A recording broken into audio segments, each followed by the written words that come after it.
Telangana assembly ఆవరణలో centre of attraction అయింది. Assembly ప్రాంగణంలో అంబలి కేంద్రం వెలిసింది. ఇక అంబలి, అందులోనూ ఆదిలాబాద్ అంబలి. తెలంగాణ ఎమ్మెల్యేలు ఓ పట్టుబడుతున్నారు. ఎండలు మండిపోతుండడంతో నగరంలో పలు ప్రాంతాల్లో అంబలి కేంద్రాలను ఏర్పాటుకు టీ సర్కార్ ప్లాన్ చేస్తోంది. తెలంగాణ అసెంబ్లీ ప్రాంగణంలో అంబలి కేంద్రాన్ని ప్రారంభించారు మంత్రులు ఇంద్రకరణ్ రెడ్డి, జోగు రామన్న, సిర్పూర్ కాగజ్ నగర్ ఎమ్మెల్యే కోనేరు కోనప్ప. ఉగాది తర్వాత ప్రతిరోజు 10,000 మందికి అంబలిని ఇచ్చేందుకు ఏర్పాట్లు చేస్తున్నట్లు కోనప్ప తెలిపారు. అంబలిని హైదరాబాద్లోని పలు ప్రభుత్వాసుపత్రులు నిమ్స్, ఉస్మానియా, గాంధీలతో పాటు బసవతారకం క్యాన్సర్ ఆసుపత్రి వద్ద కూడా అందించనున్నట్లు చెప్పారు. ఎండలు ఎక్కువైనప్పుడు అంబలి సేవిస్తే ఎటువంటి ఎండ దెబ్బ తగలదో, వారు ఉష్ణోగ్రత నుంచి తట్టుకోవడానికి, వడదెబ్బ నుంచి తట్టుకోవడానికి ఇది చాలా ఉపయోగపడుతుంది. మరి ఈ అంబలి కార్యక్రమం గత 5 సంవత్సరాల నుంచి నేను నిరంతరాయంగా మా నియోజకవర్గంలో కొనసాగిస్తూ ఉంటాను.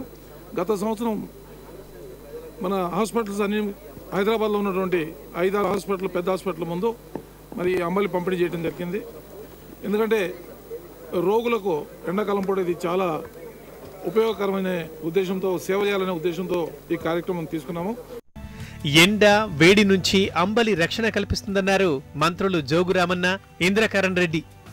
అంబలిలో పుష్కలమైన పోషక విలువలు ఉంటాయని చెప్పారు. ప్రతిరోజు అంబలి తీసుకుంటే వడదెబ్బ తగలదని అన్నారు.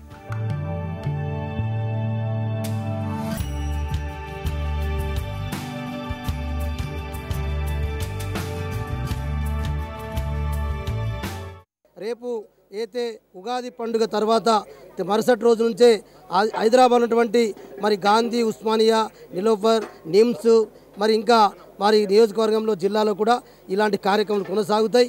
హైదరాబాద్లో అందరూ కూడా అంబలిని మరి అందరూ సేవించి, ఆదిలాబాద్ అంబలి అంటేనే ఒక ప్రత్యేకత ఉంది కాబట్టి అందరూ కూడా సేవించి తన ఆరోగ్యాన్ని కాపాడుకోవాలని చెప్పి విజ్ఞప్తి చేస్తాము. అసెంబ్లీ ఆవరణలోని మీడియా ప్రతినిధులకు, ఇతర పోలీస్ అధికారులకు, అసెంబ్లీ సిబ్బందికి అంబలిని అందించారు మంత్రులు జోగు, ఇంద్రకరణ్ రెడ్డి.